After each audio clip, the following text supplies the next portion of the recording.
ஒரு அழகான பாலைவன தோட்டத்துல ஒரு ரோஜா இருந்துச்சு. மென்மையான இதழ்கள், இனிமையான வாசம், இதெல்லாம் சேர்ந்து ரொம்ப அழகா இருந்துச்சு. அதனால அந்த ரோஜா தன்னை ரொம்ப பெருமையா நினைச்சுக்குச்சு. அந்த ரோஜா பக்கத்துல ஒரு கற்றாழை இருந்துச்சு. அது மேல ஃபுல்லா முள்ளு முள்ளா இருக்கிறத பார்த்த இந்த ரோஜா, உன்னை பார்த்தாலே அருவருப்பா அசிங்கமா இருக்குன்னு கிண்டல் பண்ணுச்சு. ஆனா கற்றாழை எதுவும் பேசாம அமைதியாவே இருந்துச்சு. கொஞ்ச நாள் கழிச்சு கோடை காலம் வந்ததும் வெயில் தாங்க முடியாம தண்ணி இல்லாம அந்த தோட்டம் வறண்டு போக ஆரம்பிச்சுது. அப்போ அந்த ரோஜாவும் மெல்ல மெல்ல வாட ஆரம்பிச்சுது.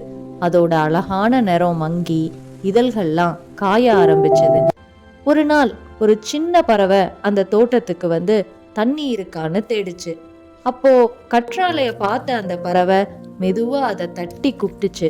தண்ணி வேணும்னு அந்த பறவை கேட்க, கற்றாழை தனக்குள்ள இருந்த தண்ணீர் துளிகளை பறவைக்கு கொடுத்துச்சு.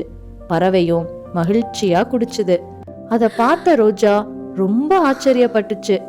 நான் உன்னை தப்பா பேசிட்டேன், என்னை மன்னிச்சுக்க, எனக்கும் கொஞ்சம் தண்ணி தருவியான்னு கேட்ட உடனே கற்றாழை ரோஜாவுக்கும் தண்ணி கொடுத்துச்சு. திரும்பவும் ரோஜா நல்லா மலர ஆரம்பிச்சுது. ஸோ குட்டீஸ், வெளித்தோற்றத்தை பார்த்து யாரையும் நம்ம மதிப்பிடவே கூடாது. ஆபத்தான நேரங்கள்ல அவங்க தான் நம்மளை காப்பாத்துவாங்க, இந்த கற்றாழை மாதிரி.